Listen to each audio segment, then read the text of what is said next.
Hi guys, welcome back to another YouTube video. It's your tutor, Disha. Today, I'll be revising Immunology to boost your readiness for the upcoming CAPE Biology Unit 2 examination. I'll be revisiting white blood cells, the process of phagocytosis, immune response, what are antibodies, monoclonal antibodies. We're looking at immunity and conclude with vaccination. What are white blood cells, students? During your course of fifth form biology or human and social biology, you would have met white blood cells as the cells that lack nucleus, right? And they were divided into phagocytes or lymphocytes. Now in CAPE Unit 2 biology, you should know that yes, the white blood cells include the phagocytes and lymphocytes. The phagocytes are further broken down to macrophages, neutrophils, and monocytes. And the lymphocytes are further broken down into T cells and B cells. Your syllabus requires you to know the origin and maturation of white blood cells. White blood cells are made in the bone marrow. They're also matured in the bone marrow too, with the exception of T lymphocytes. T lymphocytes are matured in the thymus gland. So now we're going to look at these white blood cells and their mode of action a little bit more. So let's start with the phagocytes in phagocytosis. What happens during phagocytosis? Recall, the foreign particle or the foreign pathogen becomes attached to the phagocyte's cell membrane, and invagination of the membrane is formed. The pathogen or the foreign material then becomes ingested into the phagocyte structure. It becomes enclosed into a bubble in which we call a phagosome. Once it's in the phagocyte structure, phagosome will combine with the enzyme lysosome, and lysosome will degrade or digest this foreign material. So that's a short summary of phagocytosis.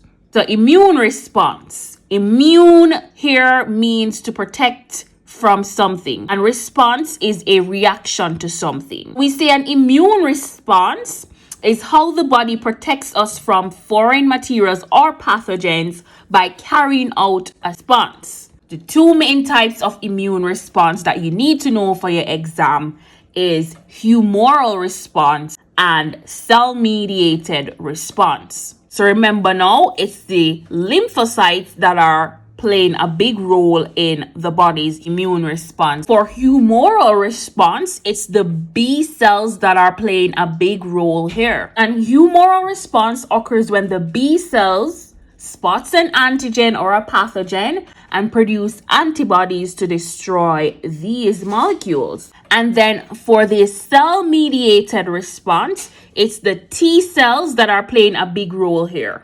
And what the T cells do is that they destroy the infected cells or they destroy the pathogens that are living in the infected cells. Let's now move over into what are antibodies. And for your exam, you definitely need to know the parts of a typical antibody.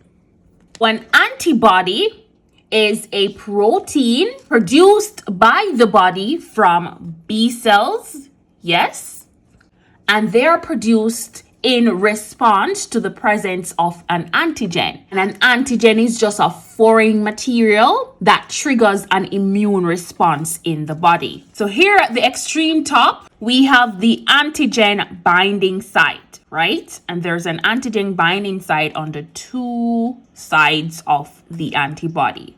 Look at the colors. The lighter color here represent the light chain, and the darker colors here represent the heavy chain. So the light chains are connected to the heavy chains by disulfide bonds. So you can see these red structures here denotes the disulfide bonds that connect the chains.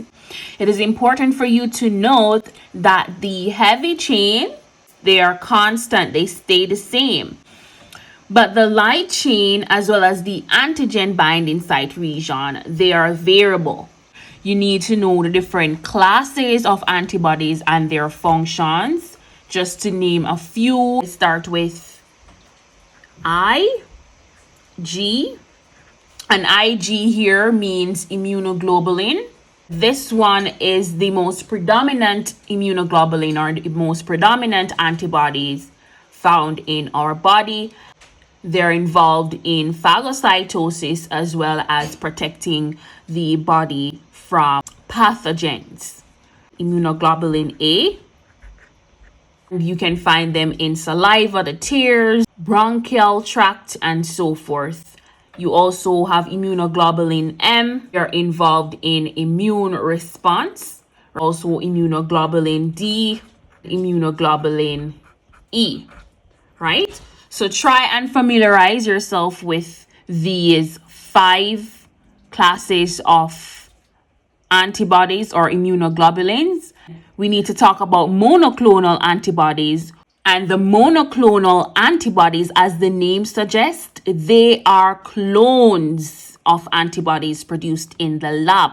They serve as a replenisher for antibodies in that since they're cloned, they can provide the same functions of the real antibodies, providing a defense mechanism in the body, fighting against infections, and the destruction of cells. We have 2 types of immunity. We have active immunity and we have passive immunity. Active immunity is the immunity that you get when the B cells produce immunoglobulins or antibodies when an antigen is introduced to the system. Passive immunity is the immunity that you get from someone or something. So don't go to the examination and expect them to ask you what is active versus passive.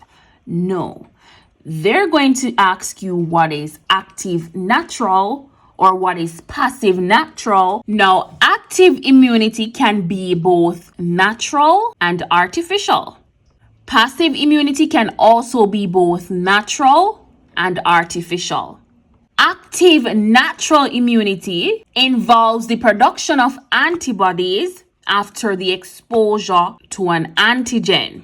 Active artificial is the production of antibodies after the introduction of a vaccine. Passive natural immunity, it involves the passage of natural antibodies from someone, and the primary example of this is the passage of antibodies from the mother to the baby through breastfeeding. And then passive artificial is the passage or the acquiring of artificial antibodies from a serum. When they clone the antibodies and introduce them to patients, that is an example of passive artificial immunity. And let's conclude with vaccination. Vaccination is the introduction of a vaccine to an individual. What is a vaccine? A vaccine is a chemical that contains a heat kill or weakened form of a pathogen. This is a pathogen that the individual is expected to be vaccinated against so that the immune system can prepare itself for future interaction with this actual pathogen. All right, so that's it with immunology revision. Again, you are using these points to guide you in your preparation for the upcoming immunology content.